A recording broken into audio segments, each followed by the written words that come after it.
Hi, everyone. My name is Ann Laatsch. I am the Training and Technical Assistant Specialist with NCALL. So I will be helping you all out today behind the scenes. If you have any questions, tech related, I'm here. You can chat me. And we will get started with our Enhanced Multidisciplinary Teams webinar today on elder abuse resources for law enforcement partners. Thank you, Anna. Thanks, everybody. Hi, everybody. I'm Ann Laatsch. I'm the Justice System Coordinator for the National Clearinghouse on Abuse and Later Life. I think I know or have met most of you. We are, as you guys know, this project is grant supported as well. And please remember that what you hear today is not necessarily reflecting the official position of the U.S. Department of Justice, even though we're going to be showing you some resources from the DOJ itself. And I'll let you go through the housekeeping stuff. Should be pretty simple. Yeah. So many of you guys are very familiar with Zoom. So a lot of this would be secondhand at this point. But just in order to kind of prevent any feedback while we're having this session, just remember to mute yourself. If you're not speaking, we do have a small group today. So we are going to be able to have some more kind of discussion-based elements. So there will be a chance for you all to unmute, but if you're not speaking, if you could just stay muted, that would be super helpful. And feel free to use the chat feature with any questions or comments, anything that you find relevant.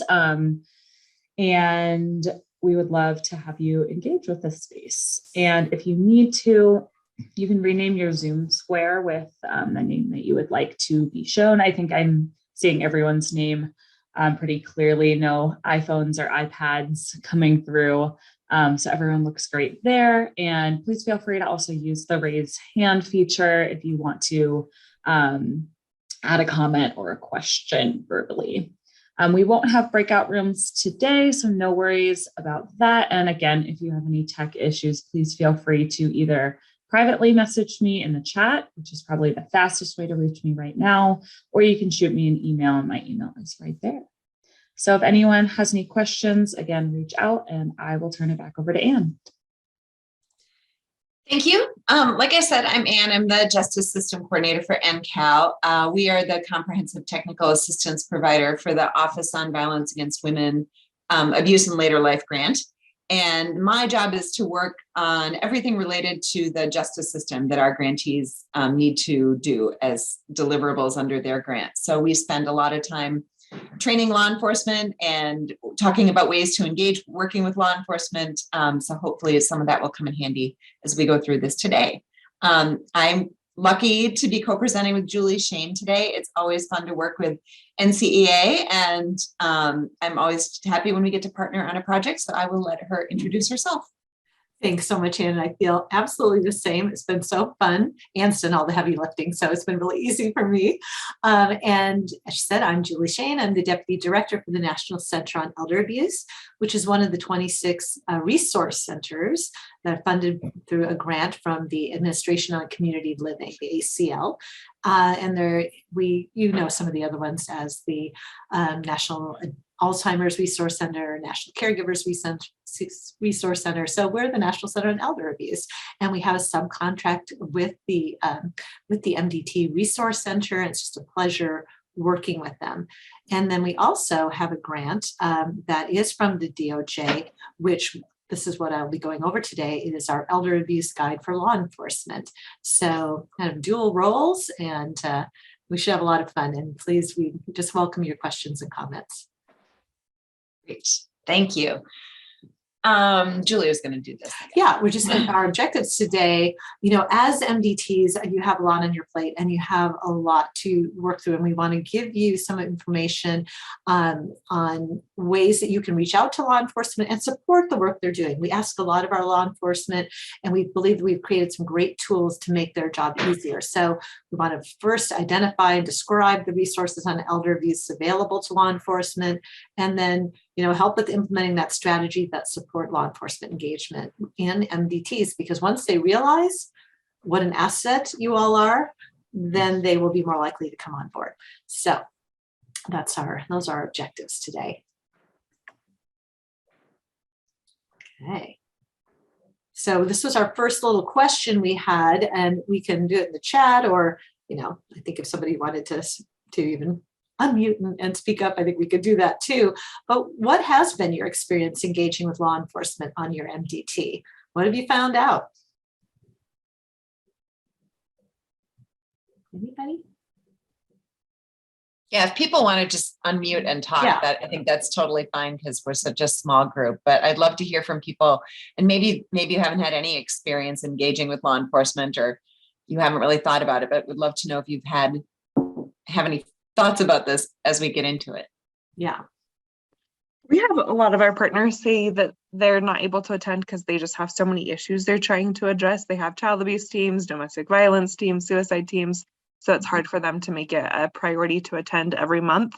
Some of them still attend when they have a case, and we really appreciate that. Sometimes we get a different person every time, which keeps things interesting sometimes, but appreciate when they're able to at least send somebody.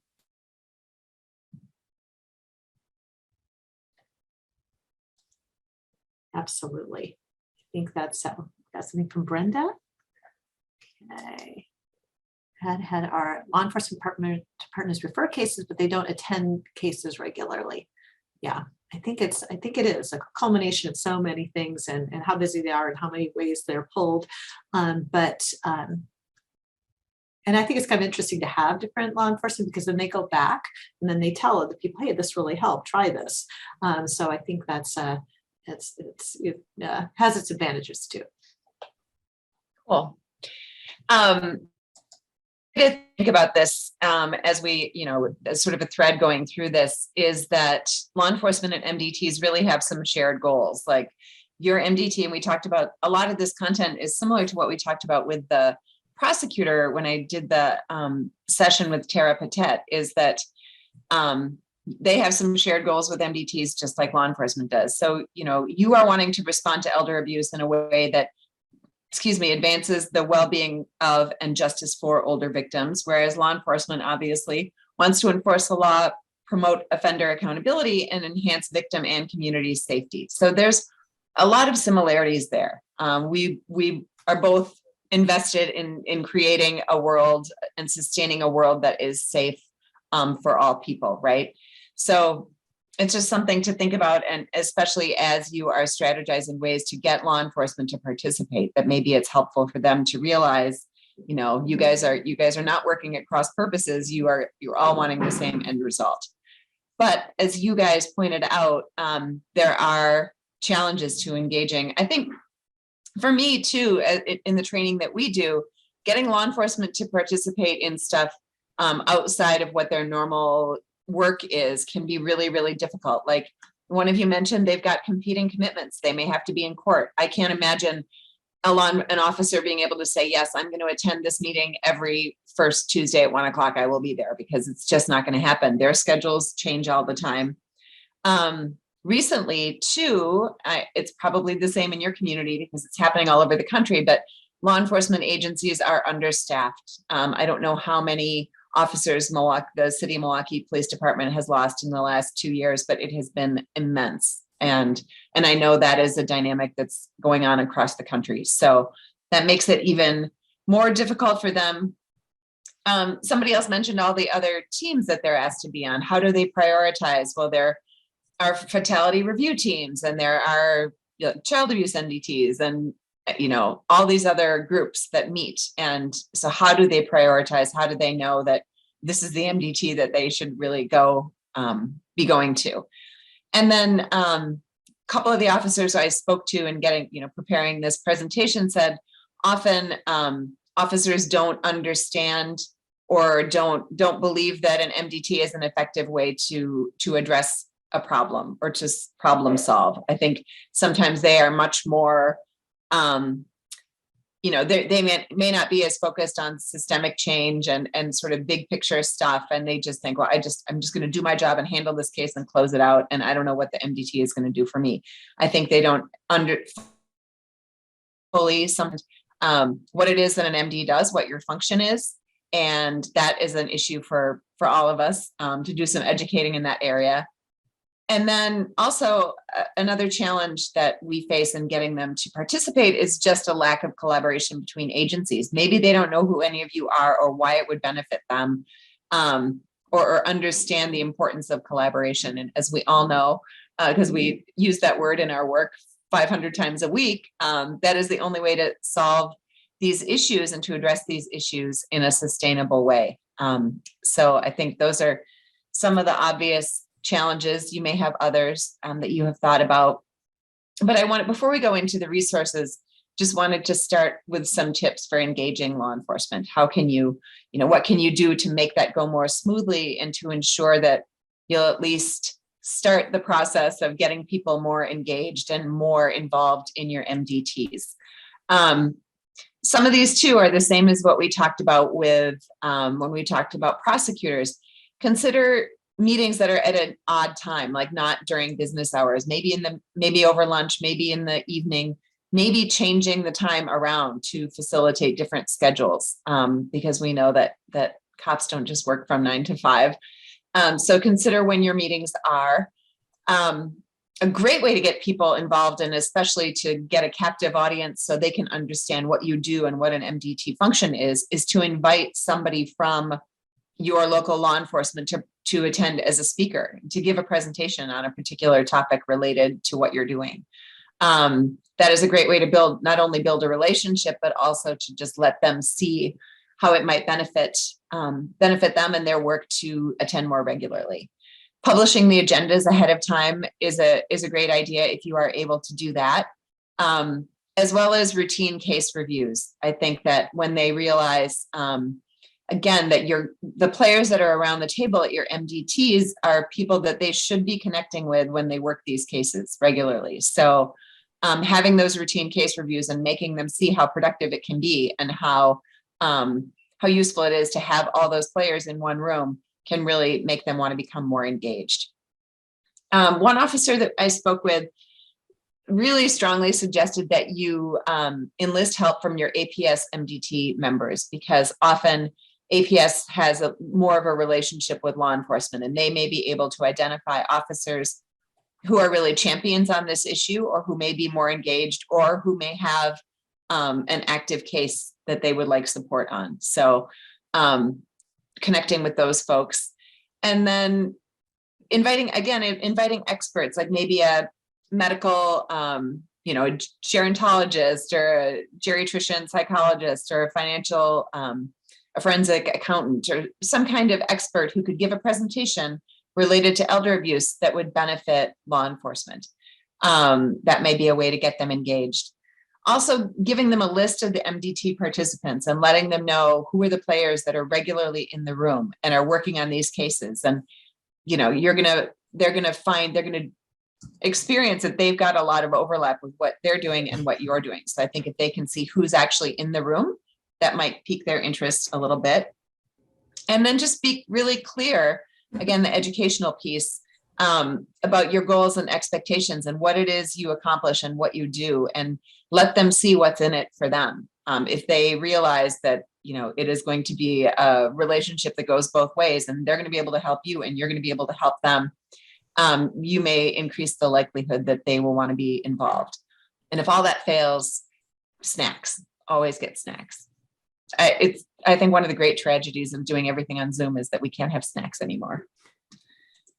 We're going to get into anybody else have any other tips just before we move on, or anything that they have tried that has been successful in getting law enforcement to engage with your MDT? Well, in circling back to some of the other groups that Rebecca from Utah commented on, sometimes if you've got a forensic nurse who's involved in your work, they usually have a really tight relationship with some of the law enforcements, because they're the ones at odd hours in the ER dealing with folks. And so a lot of times that can be a good connection, the forensic nurses to have that as well. So that's another group to think of as pairing up. And also to swing back to Ann's last training, prosecutors also. If the invitation comes from prosecutors, it can carry a different weight than it does if it's coming from advocates or coordinators or things, different folks. So two other groups that have different relationships with those law enforcement. Yeah, two really good points. Thank you. And Anybody we can else? have snacks in, we just have to provide our own. No, I'm way too good at that. All right. We will get into some of the resources. So again, having officers understand that they have something to gain from participating in an MDT is really great. And one way you can do that is to let them know that you're familiar with some resources that can help them do their jobs better, and help them work an elder abuse case with a better likelihood of victim safety and offender accountability. So we are just going to run through some of the available resources that we work with. And of course, you are free to share these with your MDTs and particularly with your law enforcement folks. Julie is going to start us off with such a great resource that we are so thankful for, the Eagle. Julie, you can take it away. Thanks, Ann. This has just been taking me down memory lane when we were talking about having law enforcement come on board and what to do, because Eagle started with the DOJ, hearing all over that law enforcement would be called out on elder abuse cases. They would come up to the door, to do a wellness check on an older adult.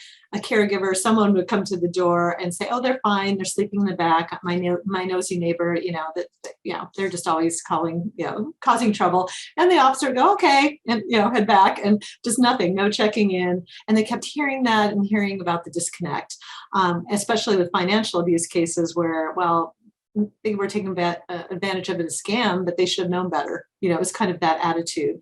And so they came to us. So the National Center on Elder Abuse is housed at the Keck School of Medicine of USC. And our director, Dr. Laura Mosqueda, is really well known in the field of elder abuse. And they said, "Hey, what can you do for us to put together some type of an app?" is where it started out.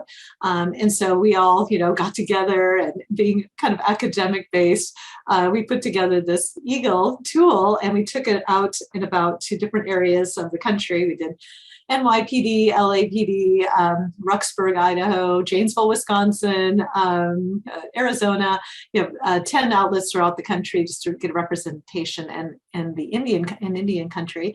And they looked at us and said, "This is horrible. What are you thinking of?" So we went back to the drawing board with all their advice. And one thing that struck me when we were talking was that I did a session in Janesville, Wisconsin, and the officer turned to me and said, "How long have we had adult protective services here?" He goes, "I've been on the force for 15 years and I didn't know they existed." And that was within their own department that they didn't know. And that was a real enlightenment to me, that how much they needed to know about MDTs and different people that could support and help them as we went along. So anyway, we went back to work, and we came up now with the Eagle tool that I'll be walking you through, and I'll be showing you some of the things that I hope anybody can use it. I know people get confused because it says it's for law enforcement, but we welcome anyone and all takers. It's not an app, it is a web module. So if you want to go to the next slide, Ann, with about pinning it, let's see, I think this is what it will look like, and we're going to go on and walk through it for you in just a minute, but I thought it'd be more fun live so we could actually experience it. So we'll go to the next slide.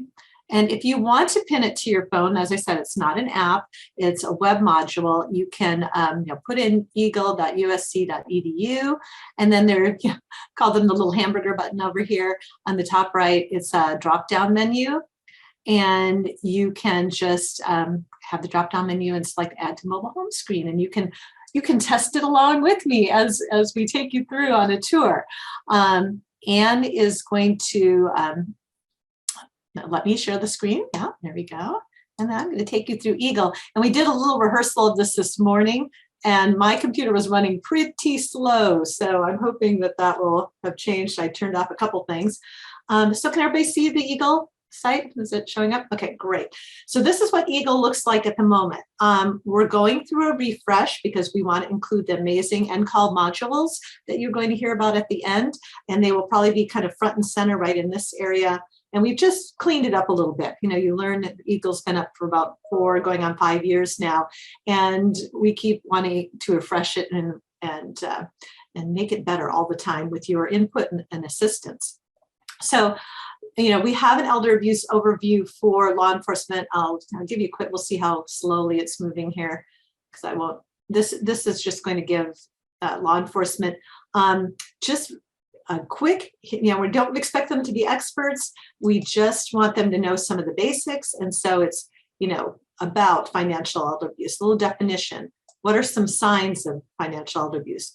What are some questions that they could ask? I know I'm going really fast, but it's just to give you that this is a quick hit and it's just in and out. And then, you know, asking what is the victim's understanding of their financial situation? Some action items. If you suspect financial elder abuse, we have a checklist that I'll show you for them to use. So it's just to kind of, you know, if they're saying, I need to know a little more about this, it's there for them. I will tell you that it's not the most used link on the site. The one that is the most used link is this one, the state-specific laws.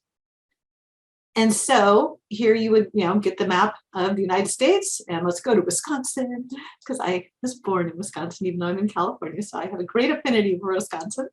And you click on Wisconsin, and here it brings you up now all the related elder abuse links, so charges against caregiver neglect laws, emotional physical laws, financial exploitation laws. So you get the penal codes, you get the sections, the website. There it is for you. So it's used by many people. APS love this as well as law enforcement, and so it's just there for you to use. And then we have other law enforcement resources that show up on the sidebar here that they can utilize for tips on interviewing older adults or recognizing abusers, documenting pressure sores, which the ombudsman love. It's graphic, so I'm not going to show it to you. It has photos, and we have photography tips, how to take, you know, photos of evidence so that you can collect it. So again, this is all for you to use. Also, we welcome you to explore and to take time and go through this.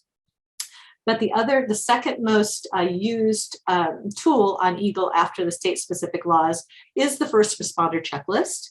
And again, you are welcome to use this. You can do it online. We do not keep any data. So this is strictly for your use to email it to yourself and complete it, because we know people can't complete it always on time. We found out that lots of law enforcement have printers in their cars. Who knew? And so they can print it out and they can take it with them. And it's just something, the first question is just to get them to have eyes on the older adult. Look at that older adult, sit with that older adult, you know, have a conversation. Do they notice they have hearing aids? Do they notice they wear glasses?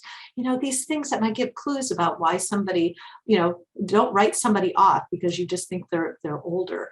And if you notice that there's a walker way over across the room from the person, you know, how do they access it? How do they get up? These types of things. So, I mean, we'd love them to get medication lists. That doesn't usually happen, but, you know, we just want them to take a moment.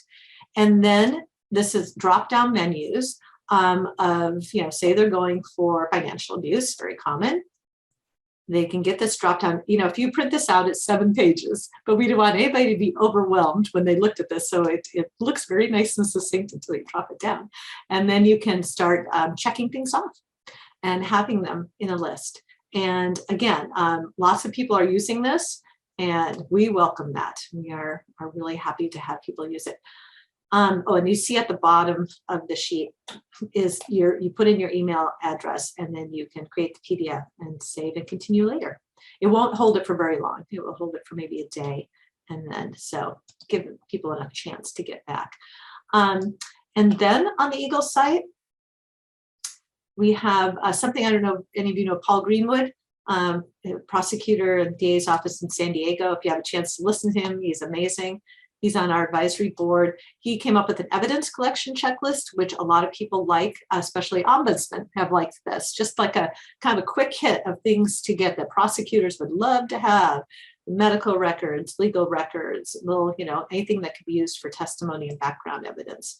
So just a short form, and it isn't used as much, but it is definitely, some people have, like I said, the ombudsman have tended to like this. And then we have the community resources. I'll just put in because it's right there. You just put in your zip code. And we are fortunate enough to work with the elder care locator folks who are amazing.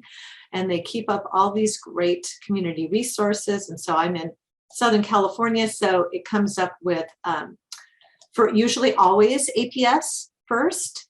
If you notice anything on Eagle that's not right, well, that's not right, or the phone number changed, or that person's gone, let us know, because it's basically 3 of us in the office that run Eagle, and we try to do sweeps and scans, but with 50 states, we're going to miss things. So we really appreciate when people say, hey, that's not right, because then we can change it. Then the offices on aging, or the area agency on aging in your area. And then it goes through, California Department of Aging, any other local resources, the high caps, the ships, they're usually here. Only government related entities. We don't do any private sector. We get a lot of requests for private sector, but we just, can't look like we recommend or endorse any of those agencies. So don't have that. So those are the basic tools, the top 3, state specific, the checklist, and then the community resources, and then our roll call videos. Which, yes. Does the community resources, would it not do an area agency on aging, or would it do an area agency? Yes, it's in Orange County. It just happens to be called the Office on Aging, but that is the area agency on aging. Because in some cases they're a not-for-profit or a nonprofit. Oh yes. I see. Oh, I see what you mean. So they have the contract to do the Office on Aging. So some areas, their area agency on aging, they have a statewide office on aging, yes, perhaps, or department, but their local agency that deals with that is a nonprofit area. Now I just lost it. Yeah, area agency on aging. Yeah. Thank you. Area agency on aging. If they're the listed, how it goes, the National Department on Aging, or ACL now, and then it goes down to the state level and then to the community level. As long as it's in that chain of the funding, then that's what's going to show up. Okay, because that would be a private, potentially a private organization. Yes. So, yeah, thank you. Yes, you're welcome. It's a good question. Other people have questions for her on that? Yeah. And you can check yours out if you find it for your local area. If you find something wrong, we appreciate it. So let us know. But it will not have everything on it, but it should give law enforcement that guide to, here's the APS office, I can get a hold of them, etc. So here are our roll call training videos designed to be 7 to 8 minute videos for law enforcement for their roll call meetings in the morning. You can use these at any time. You can take them. You can, don't have to ask us permission. And I would welcome that you look at them. And the Understanding Elder Abuse, all of them have a multidisciplinary reflection, that's part of what they're advocating. The Understanding Elder Abuse, absolutely. I won't show it to you. It starts with some graphic images, but you certainly can look at them on your own time. And then this is Dr. Mosqueda, and she just completed this one on interviewing older adults. That's been very helpful, and I think complements nicely with what NCALL is going to show you with their web modules also. So that's the really quick tour of Eagle. I probably went way too long. Sorry, Ann. But I can unshare my screen, and then we can pick up here. It's so great. It's such a good resource. I appreciate that. Do you guys have questions for Julie about the Eagle? I would really encourage you just to block some time and poke around the site, because there's a ton there. Yes. Really good. I just scratched the surface. All right. So I am going to go back here. Thank you for being a kind, small group. Yes. Back and forth. Excellent. And then you already mentioned, is there anything else you want to say? That's all. That's it. All right. Then I'm going to dive into our new resource, which is called Elder Abuse Investigations, Training for Law Enforcement and Other Investigators, which is a series of 23 interactive training modules that are focused on law enforcement, but anybody can access them. They are, I'm just going to dive in and show you. This started out as a project. It was just going to be 10 little modules and it was going to be really simple. But then we got into a pandemic and all of our grantees that we work with have to do this law enforcement training. So the project got much bigger and took much longer than we anticipated. But the end result, I think, is really, really good. And I'm happy with it. And OVW is happy with it, which is most important, very important. So I'm going to walk you through this. Let me find them. All right, you should see, do you guys see my screen? See, yes, okay. So the link, and thank you, Anna, for putting all these links in the chat. I know she put the link for the Eagle in there. She'll put the link for this training in there as well. It's elderabuseforlawenforcement.com. When you go to this site, you see our NCALL logo. And in order to access the modules, there is a little overview of the content, but in order to access the modules, you do need to create either register on the right or log in on the left. So when you register an account for the first time, it's very simple. It just asks who you are, where you work, what's your email, and has you create a 4-digit PIN for a password. So it's pretty simple. I will just log in as me. And when you get here, you will see the course content. And these are the different, there are 20, as I said, 23 modules available. Right now they are listed. There's going to be a little bit of a reorganization of this page. Right now they're just listed alphabetically, but they will be listed in sort of basic and advanced tracks within the next couple of weeks. Excuse me, but the topics include everything from an overview of the different forms of abuse, so intimate partner violence in later life, sexual assault, stalking, financial exploitation, to really specific topics like what are the theories of theft that a prosecutor might be considering in a financial exploitation case? How do I deal with a victim who's been exploited and there's a substitute decision maker involved, so a power of attorney or a guardianship in place? What are the best practices for detecting abuse if I'm responding to a case where there's an unattended death? Police officers respond to unattended death situations all the time. And I think that, and we could get into a whole nother tangent about ageist assumptions here, but when they see that it is an older adult, they think, oh, well, they're 90, so they just died. And they may be overlooking a situation where there was abuse or neglect going on. So how do we make sure that they know what to look for?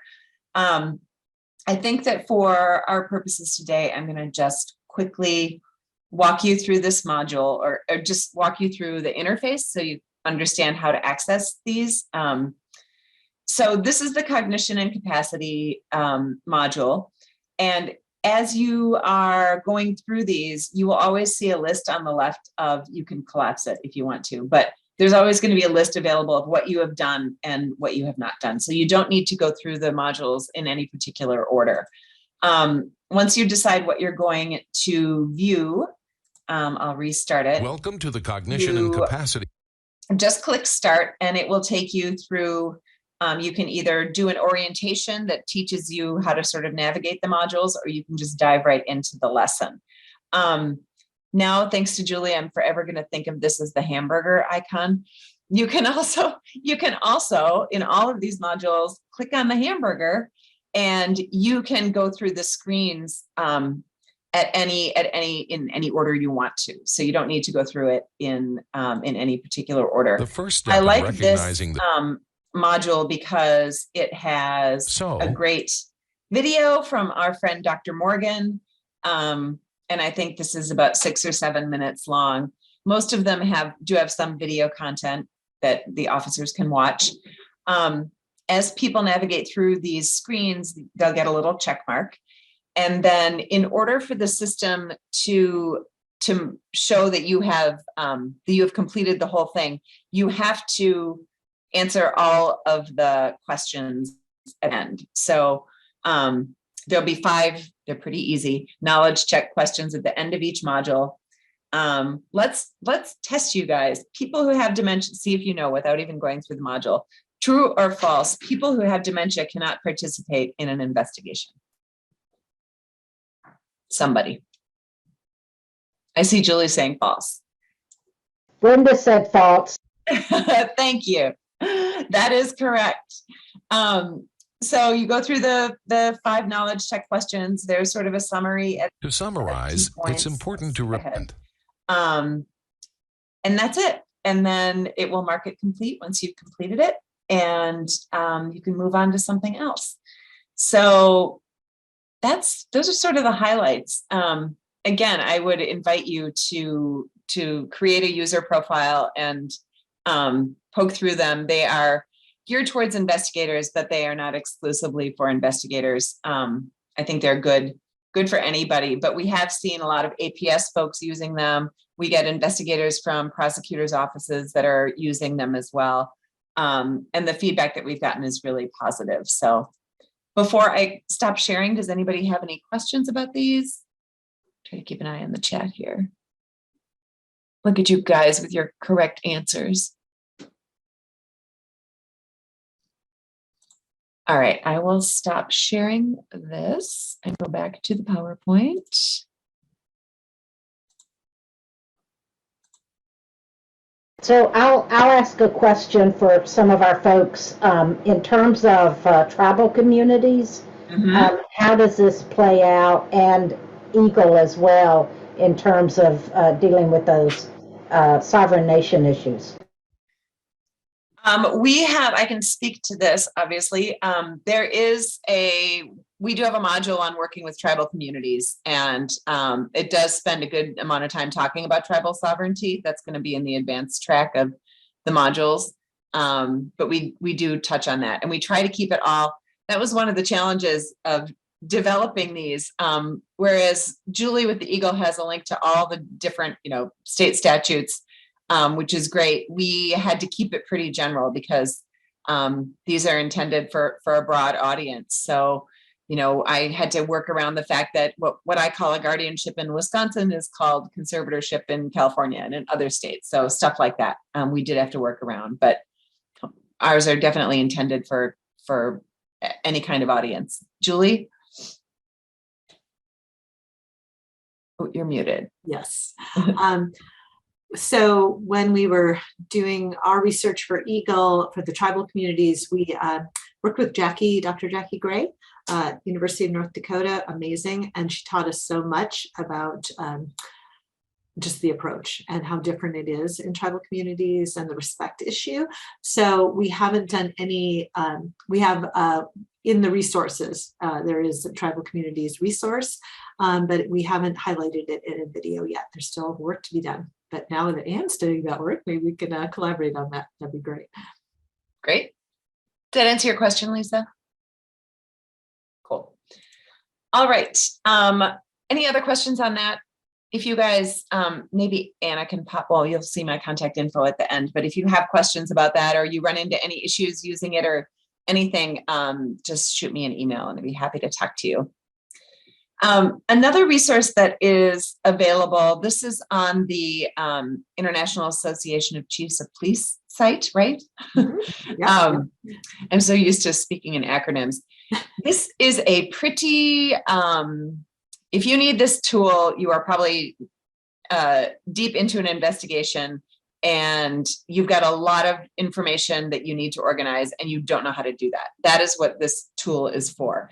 So the SAFTA tool is for somebody who is doing an investigation and was handed a pile of records and needs to organize them in a way where they are going to be able to understand if and how abuse was occurring and to track that and to create create a mechanism for tracking and for explaining all these volumes of data. So it is probably, your law enforcement partners will use it. I have never had a cause to use it myself, but it is extremely, it's robust, and you can get a lot of information out. It does involve putting a lot of information in order to use it.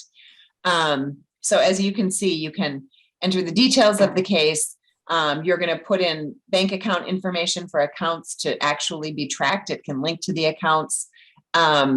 It will give you a summary of the data that you've entered. You can manipulate that data to generate different outputs if you need them. For example, if the prosecutor is preparing for trial, like, it is a really hardcore resource.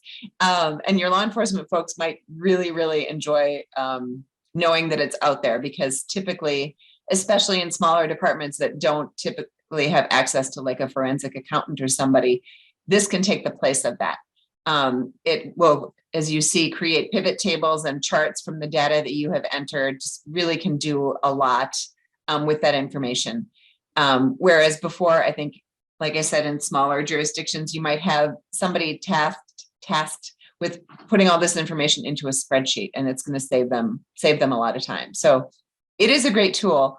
And I would definitely pass that along. I don't know, Julie, if you have anything to add about SAFTA. Yeah, we have it on Eagle, and I do recommend the little tutorial video that they have. It kind of gives you that overview, but I, like Ann, have not, we had one referral to use it out of a person in economic crimes in Southern California, and he liked it, but he was a big numbers guy. He thought this was great. And then Daryl Nyer, who I believe is a expert working with the MDTs, he helped to create SAFTA. So he might be a good person to have on as a webinar at some point. And I would love to hear that too, because yes, it is, not being a numbers person. For me, it's, I think I love the word robust, Ann. I think that's just perfect. Very, very diplomatic. That's good. So it's just, if you, and it really helps to get it organized though. Yeah, that is a really good suggestion, Julie. Like, if you wanted to have him come to your MDT meeting and demo this, I think your law enforcement partners would be really, really interested, especially if you're in an area with fewer resources, or, who don't have accountants on staff to help with this stuff. It's really, really good. Yeah. It also can be used for the accountants to help them if they don't have as much familiarity with the law enforcement way of looking at it. It's a way to bridge those two disciplines. And so it's a way that your forensic accountants who haven't been working with investigations a lot could be a shortcut for them. Yeah, that's a great point. Really good point. You guys may be familiar with the DOJ Elder Justice Initiative law enforcement resources. First of all, EJI is just an amazing resource, period. You can see on the left all the different information that is available on their website. They not only have great resources for law enforcement, but also for prosecutors, for victim services folks, for multidisciplinary teams. They have a whole section of rural and tribal resources, info on guardianship. So the folks who run the EJI are just so terrific and committed to this stuff, but their resources on law enforcement are especially good. They too have a series of videos that are available. They have recorded webinars. They have publications, and it's updated all the time. So this is really good no matter what profession you're working in. It's a great resource. So I would encourage you to take a look at that as well. There's one specific resource on the EJI site that I know Anna will drop this link in the chat too. This law enforcement elder justice resource guide has in it most of the resources that we have spoken about today. And it's just a really good desk reference to have. I use it, and I'm not law enforcement, but just to sort of have everything in one place. So if you're looking for something to provide to your law enforcement partners, this is an amazing resource. And that, I think, brings us up to questions. I know that was kind of a quick look at all the resources that are out there. Anybody have any questions or comments or anything they want to take a closer look at?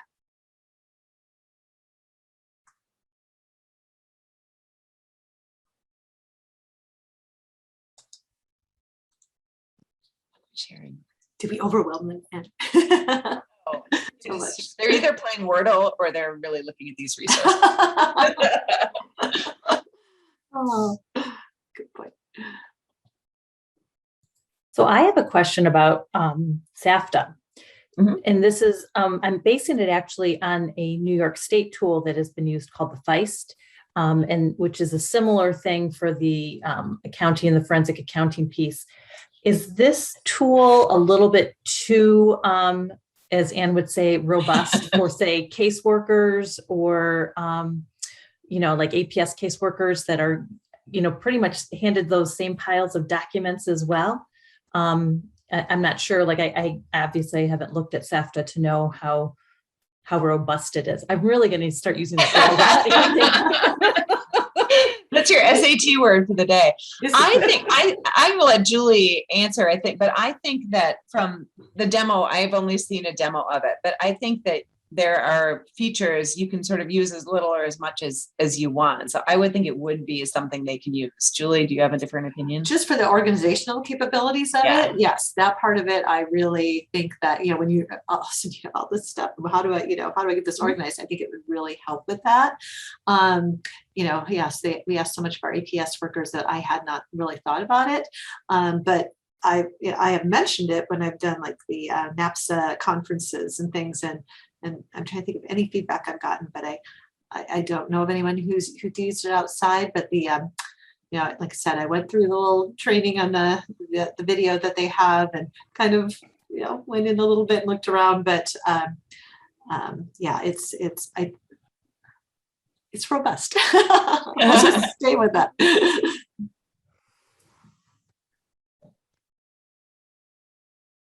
Any other questions or comments?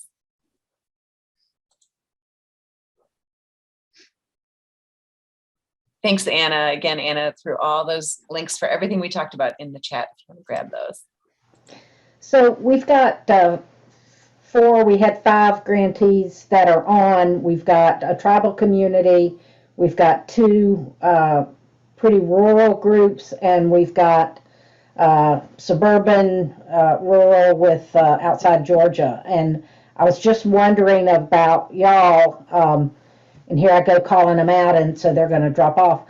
But I was just wondering for y'all in terms of what you're looking at, if you think these things would be helpful for your law enforcement, given the different situations that you've got in terms of urban, suburban, and rural with some of that. Laramie, I know you're dealing with a ton of folk in different counties and things of that sort, and you've got Atlanta resources, but Atlanta's might be close geographically, but pretty far from the rest of the world.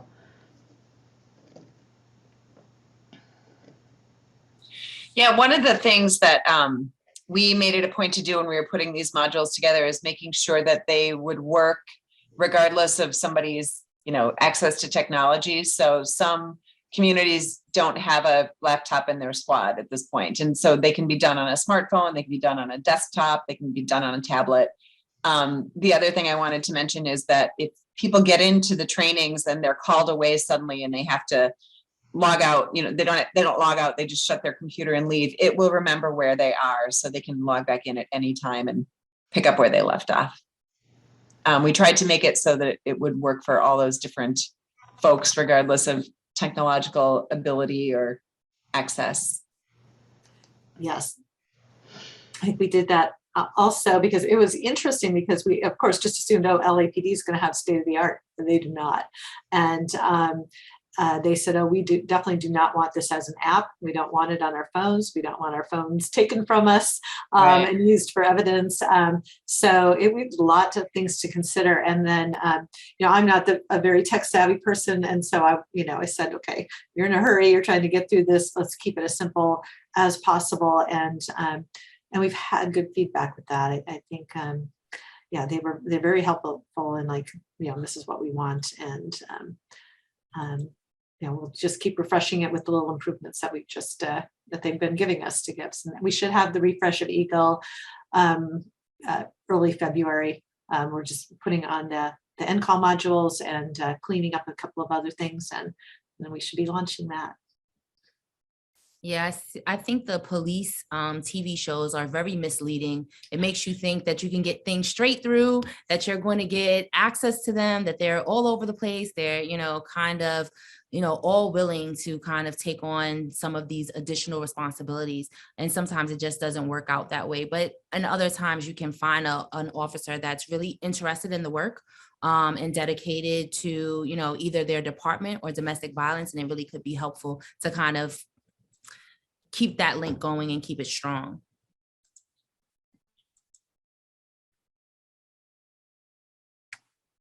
That's it. And one thing I forgot to mention was that with EGLE, we have a training section, so people can put in their request for training, and we can do a really nice virtual training for people, and hopefully eventually back to our in-person trainings. But we work with a group called the National White Collar Crime Center, NW3C, and they are phenomenal. These people have just been, the James Foley, who directs it, he took such an interest in this project. And so we worked with them on putting together a 1-hour module training that law enforcement can have. And anybody can go on and get it, but if you're law enforcement, you get right through. If you're, you or I coming on, we have to ask permission for it. And it's a 1-hour training, and it is IATLS certified. IATLS is recognized in 36 states for law enforcement training. I can't remember what the acronym is for, but it's the end of its standards and training. And then the other 14 states use variations of POST, peace officer standards and training. And most of the law enforcement who have taken the course and have taken it to their post coordinator have been able to utilize that certificate as evidence of taking a course and been given credit for it. So it's a nice way for law enforcement to get a little extra credit. And they have some amazing classes on their site also. So it's another good resource. Thank you both, Julie and Ann, for this really helpful presentation. Those resources walking through those are always really nice to kind of get a deeper look into what folks have available. As we are closing out, we have about 3 minutes, and I'm going to drop a evaluation link in the chat. Because we have such a small group, if we could all just take a couple seconds, I promise it takes like maybe a minute at most to just do a quick evaluation. This is super helpful for us on the back end to see what's working, what can we improve upon, and just how the content is resonating with you. So if you could just spend a second doing that, that would be wonderful. But overall, thank you all so much for attending. And we really appreciate you spending the time to learn more about some resources we have.